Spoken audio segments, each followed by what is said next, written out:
What's up, everyone? Welcome to the first episode of Let It Rip. I'm Jake, and I'll be your host for this new show.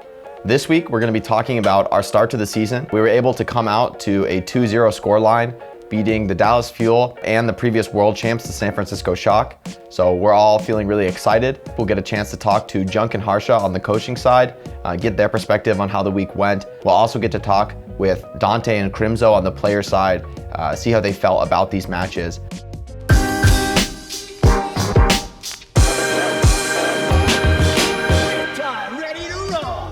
All right, Outlaws Nation, let's just get right into it. Let It Rip is a new show that's gonna air every Wednesday after a match weekend. We're gonna dive into a behind the scenes look, letting you, the fans, know about what's going on, internally with the team, how we're thinking about, that last week of games, how we're looking to the future. It's an opportunity to really hear from the players, and especially for the new faces on the team, to get to know them better. We'll also be premiering this live on YouTube, so shout out to all the Outlaws Nation fans watching live right now. Appreciate your support. So first off, let's just get into the weekend's games.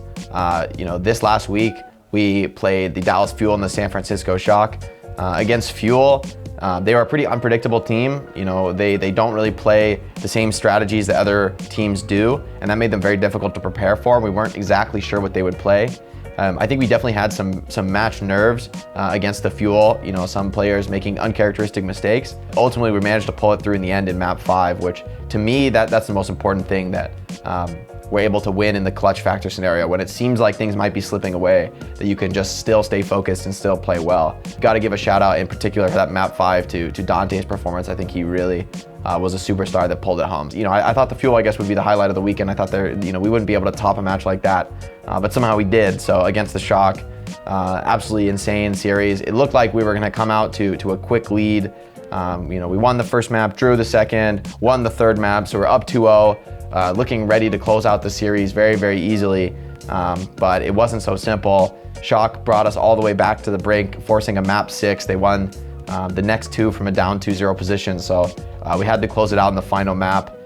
It really looked dire, despite pretty incredible performances. I think Happy in particular just went lights out this game. Just absolutely unreal performance on any hero he touched in the games. He was just absolutely dominant. But Shock still managed to bring us back to that final decider map.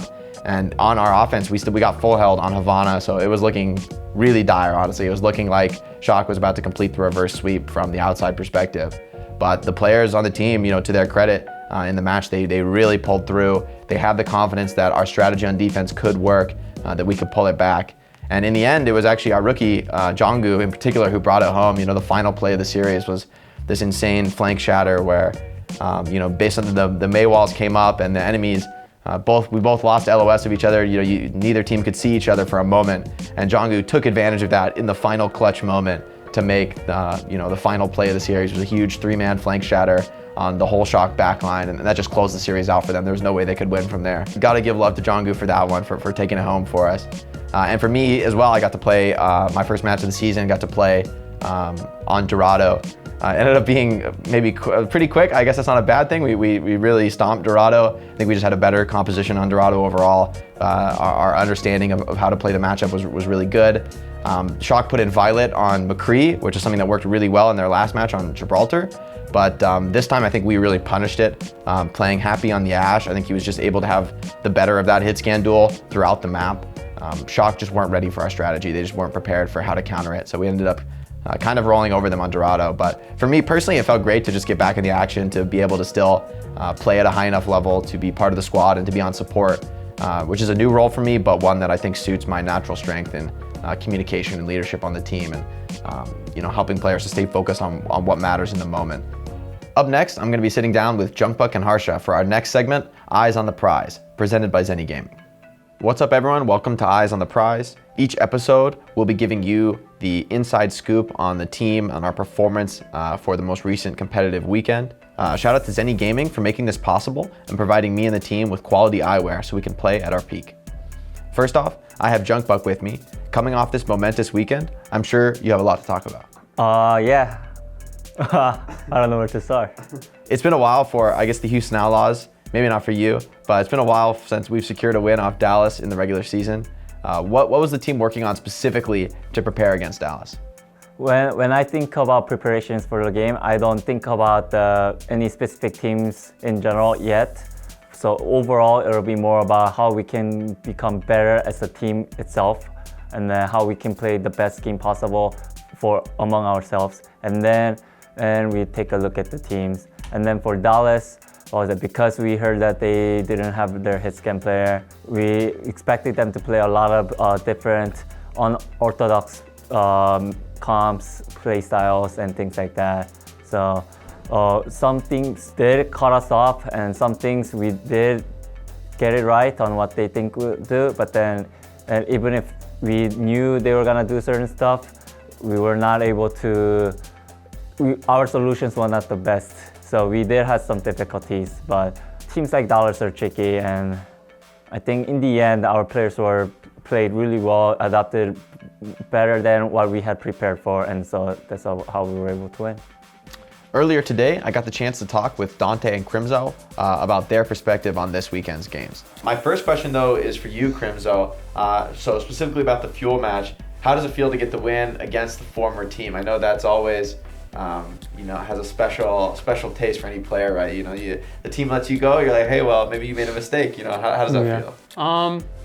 Definitely feels really nice to beat previous team. It was our first match, so it's a really big match for just, in general, for everything, the season, new team. It's really important, but it was really, really sweet to have the victory against the previous team. All right, so this next question is for the both of you guys. Just in general, let's start with Danteh. Tell the fans about some key moments in the Dallas match that helped secure the win. I think us coming out and having a really strong start was really good for us, because when you win the first map, it was like a really hard win on that first map, and I feel like that gave us all a really good confidence going into the series. I think having a slow start kind of sucks, especially for your first match. You can start doubting yourself and stuff. So I feel like that was really good. I feel like for map 5, Ilios was a really, really good map for us, actually. I feel like we're all really comfortable on that map. Like Crimzo, really, really good Anna. I'm really confident Echo, Happy, really good Tracer player. Everyone's on comfort roles, like Piggy, Zarya. So I think that was a really good last map for us. So it was great to hear from Danteh and Crimzo getting their perspective, but now I'm sitting down with Harsha. Harsha, let's just get right into it. So far, so good this season. What are the major differences, though, that the coaching staff has been working on that have helped create this team identity and our initial success? So I think for this year, the big focus was really all across the board, reinvigorating the Outlaws. We wanted to just rebuild from the ground up, and that's kind of what we did. We have almost an entirely new group of players, new staff, new office, new everything. So I think that change was really the theme, and making sure that we set a good foundation for this season was really the big thing that we wanted to change. To go deeper, what about the team, the roster specific stuff, right? We've changed all these external factors, but obviously it all starts with the players, the team. So, what's the real differences that you're seeing in this year's roster compared to last one? What are the most impactful changes that have been made? I think that the players that we looked at into getting, they're really all just super passionate about Overwatch, and that's really one of the big focuses that we had. We wanted players that loved grinding the game and loved playing Overwatch. It sounds silly because we're Overwatch professionals, but really having that passion is such a big key factor in what makes a team a winning team. Every single team that you go through in the history of gaming has always, or that's been a top team, has always had that passion for the game. And I think that we wanted to emulate that in Outlaws, and you're here every night until 10:30, 11, sometimes just playing ranked. All our players are always just constantly grinding, and so I think that was really the big thing that we wanted to focus on with Outlaws this year. Thanks, Harsha, for coming on the show, for giving the fans the inside scoop on the weekend. Thank you for having me, Jake. Yeah, no problem, man. Also, everyone, in case you missed it, we just dropped some new merch on Friday, and it's up in our store right now. It's the Outlaws official performance line, so it's the same stuff that all the players are wearing for scrims and matches and content. I'm wearing something right now, and we're all enjoying this new merch line. But you can head over to shop.outlaws.gg to get it right now. All right, Outlaws Nation, it's time for Rapid Fire with HEB. In this segment, we'll be answering questions from you, the fans. If you want to get your own questions in, you can join our Discord server and head over to the Rapid Fire channel to submit them. This week, we have 3 really amazing questions.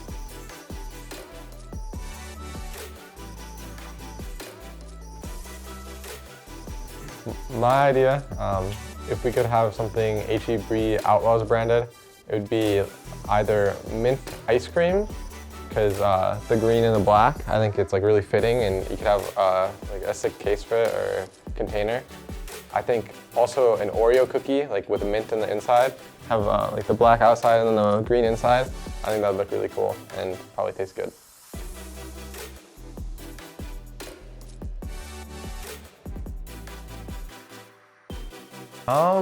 I feel like whenever I get new teammates, I try to be welcoming, because it can be really hard swapping teams and stuff when you don't really have that many friends and stuff. So I try to always be welcoming to new teammates, especially if I'm living with them, like happy and stuff. Especially with Korean players, because it's a huge cultural difference. They have to go from living in Korea to living in the States, and it's very, very different. Food is very, very different, so I try to just be as welcoming as possible, always. Dante's obviously a really good player, and he's also like a nice guy, a really cool guy. And I think that he helps everybody feel more welcomed, and like he cracks a lot of jokes, and he makes us all laugh, and he has like crazy Symmetra ideas. I mean, they could work in theory, but I think he's a pretty funny guy, and I think he makes a lot of people feel welcome. I mean, on top of Dante being like really welcoming and stuff, I think the org itself is extremely welcoming. I think coming onto this team after being in Dallas last year was a new experience for me. So I think that the org in general made me feel a lot more welcome, and I felt like really at home here in Houston, and I'm proud to be here, and I hope to be here for a while.